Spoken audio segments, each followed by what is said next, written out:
చదువుతో పాటు ప్రయోగాలపై దృష్టి పెడుతున్నారు కరీంనగర్ విద్యార్థులు. పాఠశాల స్థాయిలోనే ప్రయోగాలతో ఆకట్టుకుంటున్నారు. రాష్ట్ర స్థాయి సైన్స్ ఫెయిర్ లో సత్తా చాటిన కరీంనగర్ స్టూడెంట్స్ ఇప్పుడు నేషనల్ సైన్స్ ఫెయిర్ కు రెడీ అవుతున్నారు.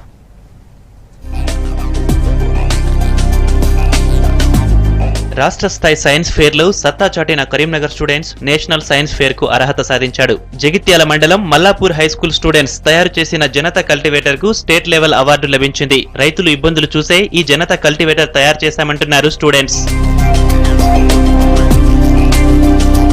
నవంబర్ 7 నుంచి 9 వరకు 2 రోజుల పాటు హైదరాబాద్ లో స్టేట్ లెవెల్ సైన్స్ ఫెయిర్ జరిగింది. ఈ ఎగ్జిబిషన్ కు కరీంనగర్ జిల్లా నుంచి సాయితేజ ఒక్కడే పార్టిసిపేట్ చేశాడు. మల్లాపూర్ హైస్కూల్లో చదువుతున్న సాయితేజ తన ప్రదర్శనతో అందరినీ ఆకట్టుకున్నాడు. సాగు కోసం తయారు చేసిన చిన్న యంత్రాన్ని చూసి అంతా మెచ్చుకున్నారు. కల్టివేషన్ తో పాటు ఎరువులు కూడా వేసుకునే విధంగా దీన్ని తయారు చేశాడు. పాత సైకిల్ వీల్, హ్యాండిల్స్, మిగతా పరికరాలు దీనికోసం ఉపయోగించాడు. టీచర్ గా ఉన్నందుకు జాతీయ స్థాయిలో సెలెక్ట్ అయినందుకు చాలా సంతోషంగా ఉంది.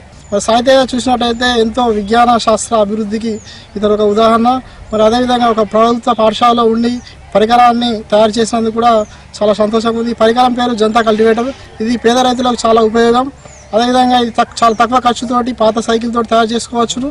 ఎరువులు వేయవచ్చును వంగకుండా. అదేవిధంగా 2 రకాల బ్లేడ్లతో కలుపు తీయవచ్చును. పంట చేలల్లో కలుపు కోసం పెద్ద మిషన్లు ఉపయోగిస్తే మొక్కలు విరిగిపోయే అవకాశం ఉంది. అందువల్ల జనతా కల్టివేటర్ తో సాలు వెంబడి కలుపు మొక్కలు తీసేలా వెహికల్ రెడీ చేశారు. దీంతో మొక్కలకు ఎలాంటి నష్టం ఉండదు. పైగా ఎరువులు కూడా వేసుకునే అవకాశం ఉందంటున్నారు స్టూడెంట్స్. దీని పేరు జనతా కల్టివేటర్.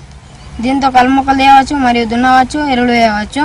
దీని ద్వారా కలుపు మొక్కలు ఎలా తీయవచ్చు అంటే ముందుకు వెనక అన్న కొంది కలుపు మొక్కలు తీయవచ్చు. దీనికి 2 రకాల బ్లేడ్లు అమర్చుకోవచ్చు. మరియు ఇది కలుపు తీసిన ఆగలి మెత్తటి గర్భణాలలో కలుపు తీస్తుంది. రాష్ట్ర స్థాయిలో బెస్ట్ క్రియేషన్ గా ప్రశంసలు అందుకుంటున్న జనతా కల్టివేటర్ ను జాతీయ స్థాయి సైన్స్ ఫెయిర్ కు సెలెక్ట్ చేశారు అధికారులు. ఈ నెల 10న ఢిల్లీలో జరిగే ఫైనల్స్ కు వెళుతున్నాడు సాయితేజ.